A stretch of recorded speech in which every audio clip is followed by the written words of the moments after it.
Have you been thinking about niching down for your business? Trying to be everything to everyone can be exhausting.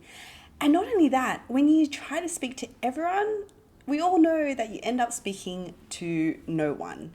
So if you're tired of not getting cut through to your ideal buyer, then this episode is for you. In this video, you will learn the 3-step formula to nail your niche, how to hone in on who your ideal customer and client is, and the C word that will make your ideal listener take notice. If you are an expert looking for the best advice on how to grow your podcast audience, subscribe to my channel and hit the bell to be notified when a new video goes live.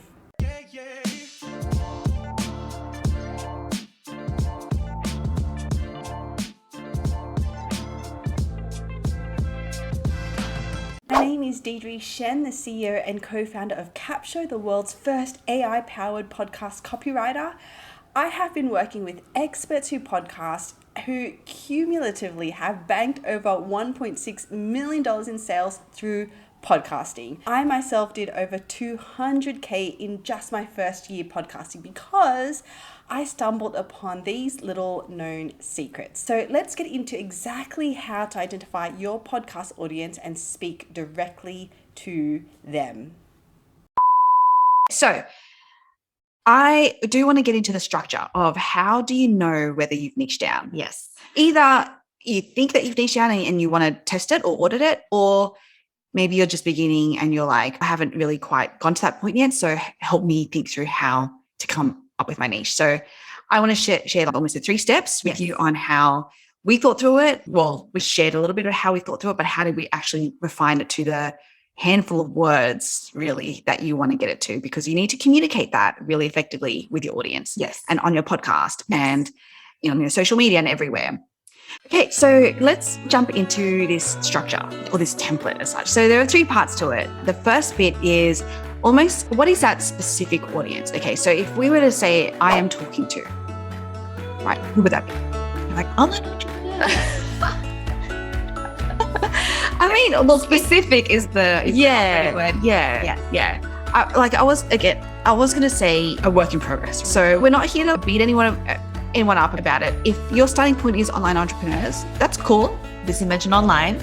But we can always go from there. So let's just say it is online entrepreneurs for argument's sake. Okay. So I am talking to online entrepreneurs. Yeah. Because the second part of it is who also, and now is a specific characteristic that we want to be talking about. So this online entrepreneur that you are talking to, what are they also? So it's like a qualifier for their, how you might describe them. Exactly. Yeah.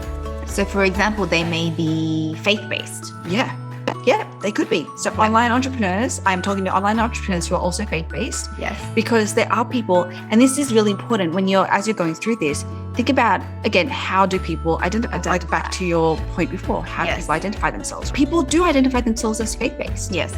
Right? They don't identify themselves as someone who tells stories. Exactly. Right? Very different. Yeah. And conversely, they could also, I know some people, and this is by going back to like how humans, they take pride in being skeptical, non-believers. Like I'm just giving a contrast, it doesn't have to. But again, it goes back to, that's going to repel people who are believers. And then, similarly, when you're faith-based, that's going to repel people who are skeptical about that stuff, which is what you want. You don't want to be paying for time and money for people that aren't your people. Yeah, exactly. So it could be I'm talking to online entrepreneurs who are also vegan, for example. I don't know. I love that. Yeah. But again, that's another identity. Yeah, that's right. Because that's right. And it'll definitely repel some people, which is good. Exactly. Well, that's exactly what you want. Okay. So that's the first part of the structure, first 2 parts of the structure. So who am I talking to? Mm-hmm. Now for us, we're talking to high ticket coaches. High ticket coaches. Yeah. I'm like, oh yes. Who also podcasts. Yeah. Who also podcasts.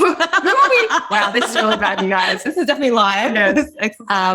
Who are also podcasts. Okay. So you guys, so this is how it works. Okay. I'm talking to who's that specific audience who also, and what's that specific characteristic in terms of an identity. You can get to that point. Yeah. Okay. And then the third bit, so that's the first 2 bits.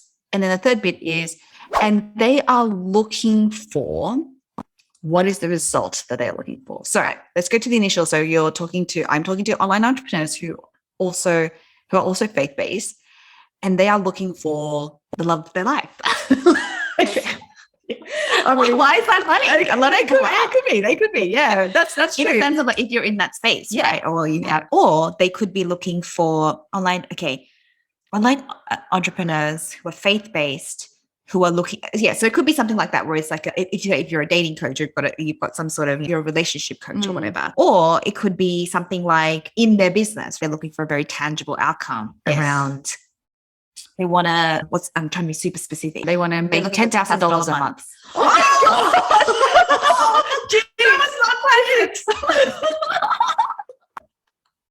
Wow, our brains are like, so funny. We are the same people. Is that bad? We don't have enough diversity. Anyway, yeah, it's a very specific outcome, right? Yes. Result that they are looking for. So for our example for Capsho, I am talking to high ticket coaches who also podcast, and they are looking for 2 high ticket clients a month. Yes. Wow. If you are looking for 2 high ticket clients a month, we are for you. Yes. So super specific. Yeah. So that is the structure. Sounds simple, is not simple to do. Oh, this is so hard. This is so hard. Very, very not simple to do. Okay. So what we're going to do is we'll leave this complete the sentence structure, these notes, in our show notes too. So definitely check it out in the show notes. Go to the link. We'll lay it all out there for you. But let's do a quick recap. Yeah. Of the episode. All right. So this is all about niching down. We're talking about niching down and the importance, like why it's important. Because if you just follow the instructions and say, all right, well, so apparently I have to niche down. Sure, I'll follow it. You won't. Like, you have to understand the why.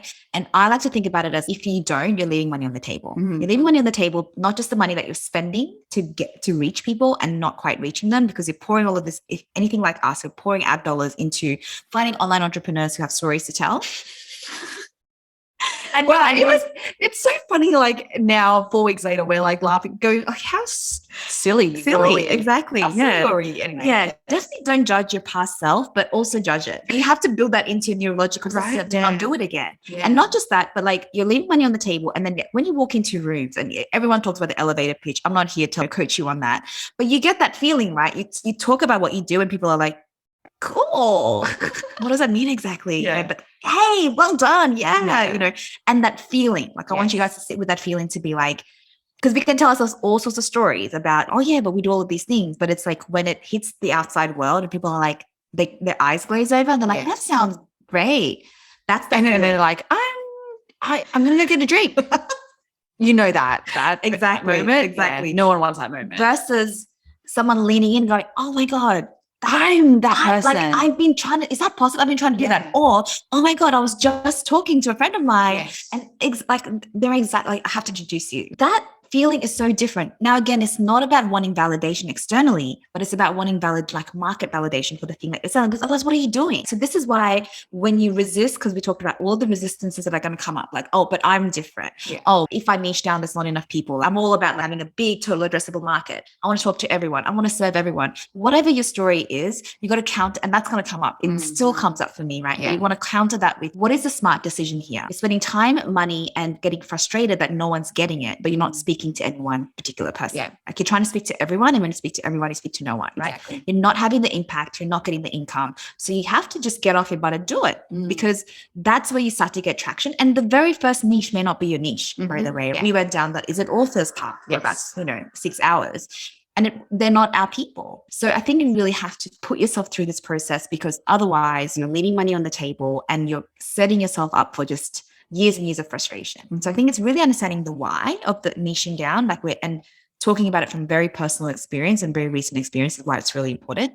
And then there was the how. Like, okay, great. Okay, I get it. I need to niche down for sure. How do we do that? And then so we showed a very simple structure, just made up of 3 parts. Firstly is that I am talking to and very specific audience. If you're like entrepreneurs, at least have online, something that makes them a little bit more specific. If you've been talking about online entrepreneurs, then maybe it's an industry that they're in. So how do you be really specific about that?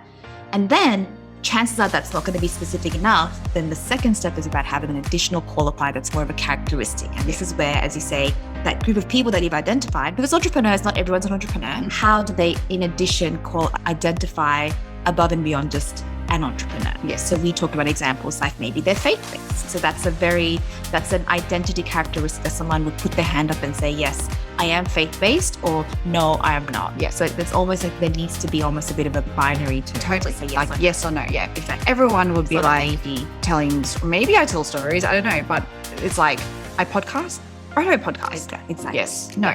Very black and white. Yeah. And there's also people to be like, hey, I've been meaning to podcast. Yeah. So they may become yeses, but ultimately, if you were to ask, do you currently podcast or do you not podcast? So that was our example.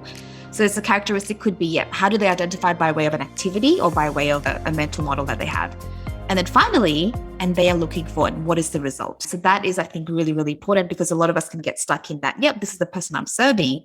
What are we actually going to help them do? Yes. So usually it's some sort of very tangible result. And we talked about perhaps an online faith-based entrepreneur who's looking to make turn 10K months regularly. Yeah. We talked about our example, business owners and entrepreneurs who podcast and want to be getting 2 high-ticket clients a month with no money, not saving any money on ads. Yes. Extremely specific.